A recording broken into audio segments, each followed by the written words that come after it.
Heinz asked the girl again, and she replied that all organizations, including Varkalak, were run by vampires. Suddenly, a silhouette appeared. Tears streamed down the cheeks of Diana. She said that even if their new acquaintance escaped from the city, none of them would survive. Raising her eyebrows sadly, Diana said they were doing everything in their power to hold on. They were trying hard, day after day. Diana dropped to her knees and sobbed that she and her younger brother would be eaten anyway. Taking her head gently, Heinz asked her to come to her senses. With his mouth wide open, he explained that if her words were true, then they didn't have much time left. He asked if she knew where they could take her brother. Diana raised her eyebrows with sudden hope but answered negatively. She then asked if he intended to help her. Heinz grinned. He had heard that it was dangerous to go on alone, but asked her not to worry. His eyes sparkled as he declared that he knew how to beat them. Then he announced mission to help the unlucky girl begins. Coins clinked on the table. Someone declared that they were going for broke. Smiling, a bandit asked where such a debtor had come from and how his opponent would get such a large amount of money. The other replied that he had robbed a fool that morning and made a good profit. Suddenly, Heinz entered the room, clenching his fist. Heinz asked what kind of fool he was and who he had robbed. The bandit, grinning widely, asked everyone to wait. He exclaimed that the fool they had robbed had come to see them and asked if he had come to give them more money. A wounded man was kneeling near the entrance. The villains demanded to know if he had bribed the guards. One of them placed his hand on the Heinz's head. Heinz warned that he would not ask a second time and demanded to know where the child was hidden. Pointing his finger, the man asked if the stranger was crazy and if he even knew who he was dealing with. A moment later, a knife pierced his neck. Frowning, Heinz said he knew exactly what kind of scumbag his opponent was. He cursed those who interfered in families out of selfish greed. With his mouth wide open, Heinz shouted that they were scum. Pulling the blade from the enemy's body, he thought he had dealt with one and had two more to go. One of the bandits asked who he was. Another frowned and shouted, wondering if the intruder understood where he was. Gritting his teeth, Heinz remembered that he had durability and super recovery skills. He was confident he could cope. A bright trace of the attack shimmered in the air. Grinning, one of the villains screamed loudly. Heinz swung his weapon, but an opponent exclaimed that the blade isn't going in. At that moment, Heinz attacks villain head with his dagger. Heinz thought he had killed again. Smiling, Heinz revealed that he wore a Korean-made bulletproof vest. A loud noise erupted behind him, and he screamed in frustration. A magic shield appeared, surprising the bandit. Shocked, the villain lowered his eyebrows, realizing his opponent had a magic tool. Heinz understood that he had killed 3. Looking away, he thought it was wise to have brought so many magic tools. Lowering his hand, Heinz asked if everything was finished. He wondered why he brought so many tools when he hadn't used even half of them. The bandits descended the stairs, confused by the commotion and unsure who the stranger was. They rushed at Heinz. He thought that his loose tongue had landed him in trouble again. From a nearby building, Heinz could be heard counting the number of enemies he had killed. Lowering his hands, he wondered why there were so many. He said he had lost count. Pulling the blade from his own body, he realized he had forgotten about it during the fight. He lowered his head and called out, "Big guy." Stepping on his head, Heinz asked where the boy captured today was. The big guy asked if he thought he could get information so easily. Heinz pressed his boot against the back of the big guy's head. Villain asked if he was an underdog and admitted he didn't know who stood behind him. The big guy exclaimed that he would regret this. Heinz narrowed his lips. When he heard the bandit boss was on the way, he realized this was far from over. Opening his mouth, he thanked him for the information. Sunlight fell on the roof. From above, Heinz called out that he should worry about his own life. Opening the door, a silhouette asked if the child inside was Aaron. Clutching his head, the boy climbed down and begged for mercy. Kneeling, Heinz reassured him. He said that his sister had asked him to save him. A bat flew over the rooftops. The boy asked if the stranger knew his sister. He told him that he would get answers once they left. The bat tapped on the glass. Heinz suggested that they should escape first. Suddenly, behind Heinz, a creature began to transform. It demanded to know who dared touch the food in his restaurant. A clawed hand appeared. Its owner declared he was eating. A vampire materialized in front of them and asked if Heinz was bound by the oath of obedience. Placing his hand on his chest, the vampire smugly suggested he could be the boy's brother. He asked if he understood what happened to those who challenged them. Grinning, Heinz said he was just an outsider who had been robbed by his lackeys and had helped the boy by chance. The vampire grinned evilly. He called that boring and said he preferred to eat boys. The vampire warned that they would die here. Bloody threads suddenly flew towards them. Grabbing the child by the head, Heinz ordered him to run. The room began collapsing. A moment later, Heinz hit the floor with the child in his arms. Clenching his teeth, he smelled alcohol and wondered if it was a barrel. He asked Aaron if he was okay or hurt. Kneeling, Heinz told the boy this was his chance. He should run outside. The vampire realized his enemy had dodged. Spreading his fingers, the vampire exclaimed that his foe was faster than expected. He added that this was a good warm-up before lunch. Opening his mouth wide, Heinz shouted that no matter what happened, Aaron must not return. Heinz drew his sword and defended against the incoming attack. He noticed the enemy's long claws. The villain slashed him, leaving deep scars. The vampire noted his impressive regenerative abilities. Heinz, drenched in sweat, realized the gap in strength was too large. Licking his lips, the enemy said the dish was unplanned but would make a fine delicacy. Heinz thought that if vampire hadn't been playing, he'd already be dead. Clenching his fist, he decided he couldn't just sit and wait. Suddenly, the vampire severed his hand. He said he needed to scrape his bones before eating. Lifting Heinz, the vampire declared this the end of his senseless resistance. The vampire approached his neck and promised he would pay for this. Suddenly, an unusual artifact appeared in the Heinz's mouth. He thought that if the power gap was so vast, then they might as well die together. A moment later, Heinz's body erupted into flames. The vampire, wide-eyed, asked if it was a fire magic tool and if it had been hidden all this time.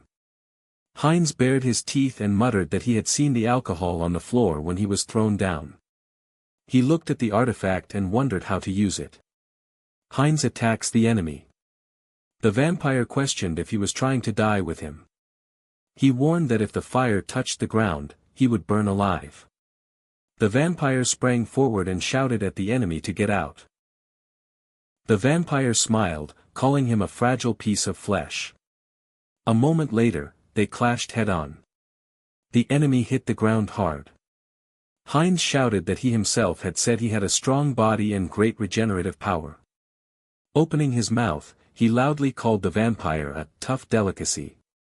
The villain shrieked in horror. A powerful explosion followed. The building was seen burning fiercely. Heinz, lying on the floor, muttered that it had impressed him. Opening his mouth, Heinz said that he had survived, and now realized that being strong came with its own burdens. A moment later, he narrowed his eyes thoughtfully. Above his head, bright flames roared. Diana appeared with her younger brother, and Heinz thought to himself that the mission to save the unfortunate girl had been successful. Diana, watching the flames, called out loudly, "Uncle." Just then, the system announced that Avatar Heinz had died and would be reborn in 7 days. Some time later, a girl was seen polishing a man's shoes. He pulled his foot away and said it was enough. Closing his eyes, the gentleman asked her to place the money on the table. She thanked him politely. Diana scratched her forehead. Behind her, a young man asked if he could speak to her. She smiled widely and invited him to sit down. Suddenly, her pupils dilated with joy. She rushed forward and hugged the young man tightly, crying out that he was alive. Heinz gently stroked her head and assured her he was fine. He asked if he really looked like someone who would die so easily. Smirking, Heinz told himself that this wasn't entirely true, the avatar really had died. During the daytime, the protagonist's house came into view. He stated that he wouldn't be reborn for another week, and Diana would be nervous until then. Stretching out his palm, he wondered aloud whether he should create a new avatar. Suddenly, his avatar appeared. Sohn called him Heinz too, and the system recorded his stats. Sweat trickled down to Heinz's face. He thought that perhaps he had rushed too quickly to use the new avatar. He wondered if Diana would notice the difference. But she hugged him happily. She thought to herself that it was still him. Hugging Diana back, Heinz muttered that it was because they shared the same soul. Diana's eyes widened. She warned him that he could no longer stay here, as the vampires would come looking for him. Heinz opened his mouth in a half-smile and told her not to worry, everything had already been decided. In the evening, a small house was visible. Heinz explained that he now had the backing of the immortal King Hans. The vampires, he said, were no longer a threat. Tapping the screen, he noted that he'd have to wait 10 days for the interdimensional transmission to complete. Smiling, he admitted it would take longer than expected. Suddenly, Vampire grabbed him by the neck, squeezing tighter. The vampire demanded to know if he had done it. The vampire said the tracks from the forest led straight to him. Heinz, confused, couldn't understand what they meant. Vampire raised an eyebrow and asked if this outsider was under the protection of their slain vampire. Heinz, drenched in sweat, muttered that he was being strangled and couldn't find the strength to resist. Vampire left a scar on his body. He remarked that he couldn't sense the aura of dark magic, nor smell the blood of his kin. Heinz closed one eye and asked what he meant. He insisted he didn't understand and claimed that he had simply been sleeping. The vampire bared his fangs and asked if he truly didn't know. Then, without warning, the vampire bit into the Heinz's neck and repeated the question loudly. The vampire licked his lips and calmly stated he would ask again. He added that he couldn't lie. In pain, Heinz spread his fingers and thought this was madness. His body began to glow red. He wondered why this was happening to him again. The system notified him that his entity type had changed, he was now a vampire. The vampire clenched his fists. The system reported that he had received the special skill inheritance of minor blood, and that his super recovery had been changed to regeneration. Vampire's eyes glowed with a dark aura. He asked if he truly had nothing to do with the vow of defiance. Heinz muttered that this pressure felt like power. His heart pounded loudly. He felt as if his blood itself screamed for him to submit to the higher vampire. He insisted to the Lord that he was just a simple traveler. Smiling faintly, he told himself that he could suppress the instinct. Drops of blood spilled. Heinz explained internally that the mind hub served as a filter, it blocked the primal urge to submit. The vampire, looking back, realized his mistake. He ordered Heinz to follow him. There was still much to do. Heinz decided to go and gather information. Some time later, the main office of the Azantho branch appeared. The vampires bowed deeply and greeted the Lord, saying it had been a long time. The vampires glanced at Heinz and asked if this was new lesser blood. They wondered aloud why Lord Wyrak had brought such scum into their ranks. Suddenly, a girl hugged Heinz and greeted him warmly. She was surprised that a lesser blood had appeared after so long. Smiling widely, she introduced herself and asked for his name. Heinz hesitated. He raised his hand and introduced himself. The girl Rosalicia told him not to be rude, since they were of the same lesser blood. The girl raised her glass and exclaimed that he should drink freshly squeezed blood. Heinz thought that maybe he needed to drink, just to avoid suspicion. A moment later, he took a sip. His veins bulged. Even through his mind hub, he felt an overwhelming thirst. Closing his eyes, he muttered that drinking freely was dangerous. He decided to block the taste and smell, then drank deeply. Wiping his mouth, he remarked that the blood was delicious. Rosilica touched his face and said he was her type.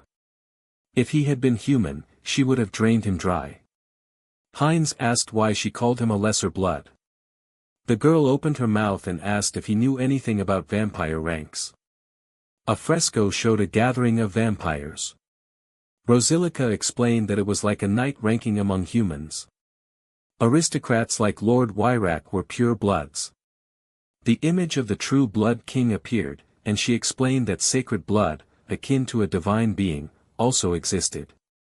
The vampires folded their hands. Someone asked her about this god. She replied that he was their prophet, and the one to whom they owed complete obedience. Suddenly, the leader tapped his glass. He asked for everyone's attention. Smiling thinly, the man said it seemed all had gathered. It was time to get down to business. He declared that fragments of the immortal king had disappeared. Perita, a pure-blooded vampire, was seen fixing her hair. The Lord confirmed that the fragments had last been transported to the city, but then vanished without a trace. It was possible they had entered the city itself. Teopole, a pure-blooded vampire, was seen lowered his eyebrows in concern. Heinz looked up and asked if they meant those fragments of the immortal king. Rosilica asked if he knew anything about them. Heinz recalled that dark mages in one village were cultivating the fragments. He narrowed his pupils, wondering where the people from the Vow of Defiance were. Wyrak added that, starting today, everyone would thoroughly inspect their assigned regions. Later, Rosilica walked under the sun between buildings. She commented that if she stayed out too long, her skin would burn.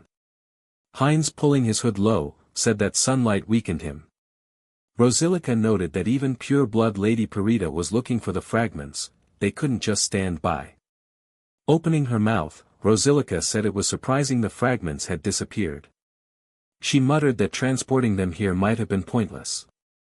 Heinz extended his palm and asked if she had any of the fragments. The girl closed her eyes and replied that the black mages once cultivated them. They had thought about merging them with their own. Clenching his fist, Heinz muttered that he had stumbled onto a stroke of luck. Now, one of the pure bloods was guarding the fragments. Heinz grabbed Rosilica and asked if she knew where the fragments were. Smiling widely, she teased that someone like her couldn't possibly know that. Suddenly, Diana appeared and exclaimed that he thought she knew. Heinz raised his eyebrows and asked again, and this time, Diana answered. She knew where the fragments of the immortal king.